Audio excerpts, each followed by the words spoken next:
ધોરણ 12 સાયન્સ બોર્ડના પરિણામમાં પીપી સવાણી સ્કૂલના વિદ્યાર્થીઓનો ઉત્તમ દેખાવ. ગુજરાત માધ્યમિક અને ઉચ્ચતર માધ્યમિક શિક્ષણ બોર્ડ દ્વારા જાહેર કરાયેલા ધોરણ 12 સાયન્સના પરિણામોમાં પીપી સવાણી સ્કૂલના વિદ્યાર્થીઓએ રાજ્ય અને જિલ્લા સ્તરે શ્રેષ્ઠ પ્રદર્શન કરી શાળાનું નામ રોશન કર્યું છે. આ પરિણામોમાં પીપી સવાણી સ્કૂલના કુલ 84 વિદ્યાર્થીઓએ A1 ગ્રેડ મેળવી ઉત્કૃષ્ટ પરિણામ હાંસલ કર્યું છે. શાળાના વિદ્યાર્થી હમત મેવાણાએ ટોટલ 500 માંથી 486 માર્ક્સ મેળવી શાળામાં પ્રથમ સ્થાન પ્રાપ્ત કર્યું છે. જિલ્લા સ્તરે 118.75 પર્સેન્ટાઇલ સાથે ગુજરાતમાં ટોપરમાં સ્થાન પ્રાપ્ત કર્યું છે. તેમજ રાજ્યમાં 500 માંથી 483 માર્ક્સ મેળવી નોંધપાત્ર સફળતા મેળવી છે. વધુમાં બીજી વિદ્યાર્થી મોની સુહાગડિયાએ 500 માંથી 480 માર્ક્સ મેળવી સમગ્ર ગુજરાતમાં શાળાનું ગૌરવ વધાર્યું છે. શાળાના ઉત્તમ પરિણામને લઈ સંચાલકો, શિક્ષકો અને વાલીઓમાં આનંદની લાગણી જોવા મળી રહી છે. વિદ્યાર્થીઓની મહેનત અને શિક્ષકોના માર્ગદર્શનના કારણે આ સિદ્ધિ શક્ય બની છે. રિપોર્ટર સાગર બખ્તારિયા. જી સર, આપનું નામ? હર્ષદભાઈ રાજગુરુ, પીપી સવાણી વિદ્યાભવન સેક્રેટરી. સાહેબ, આજે જે રિઝલ્ટ આવ્યું છે જેની અંદર તમારા ઘણા સ્ટુડન્ટોએ સ્કોર કર્યો છે, તો એના વિશે તમે શું કહેવા માંગશો? વિદ્યાર્થીઓના પરફોર્મન્સ છે એ ખરેખર પોતાના બળની સાથે સાથે શિક્ષકો છે એ બહુ મહત્ત્વનો અંગ છે. શિક્ષકો જો પોતાની રીતે જે એનામાં આવે છે કન્ટેન્ટની સાથે સંબંધ હોય અને કન્ટેન્ટમાં શિક્ષકો તૈયાર હોય તો વિદ્યાર્થીને સારામાં સારું શિક્ષણ આપી શકે છે.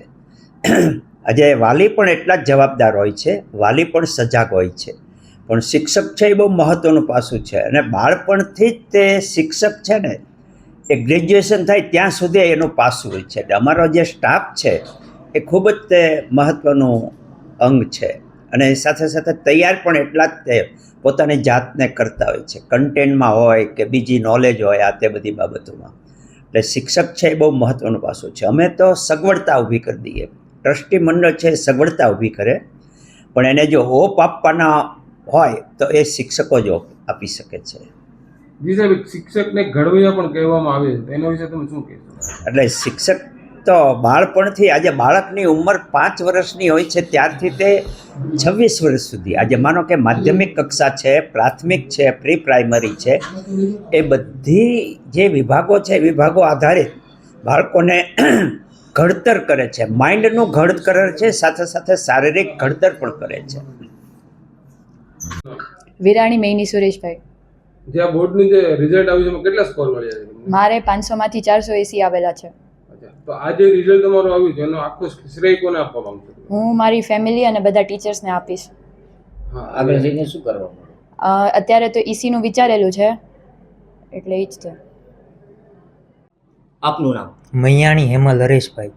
ટકાવારી કેવી આવી છે તમે? મારે 12 સાયન્સમાં PCB સાથે 500 માંથી 486 માર્ક્સ આવ્યા છે.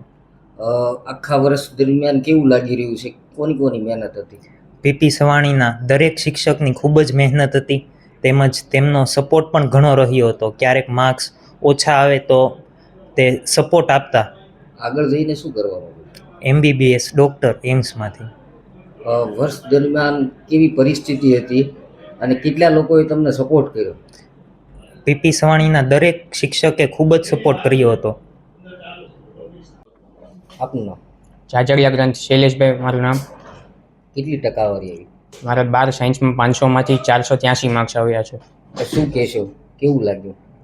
રિઝલ્ટ જોયું ત્યારે ખૂબ જ ખુશી થઈ. જેટલી મહેનત કરી હતી તે પ્રમાણે રિઝલ્ટ આવ્યું છે. શિક્ષકોનો, શાળાનો, મિત્રોનો, ઘરેથી બધો સપોર્ટ રહ્યો હતો. શ્રેય કોને આપશો?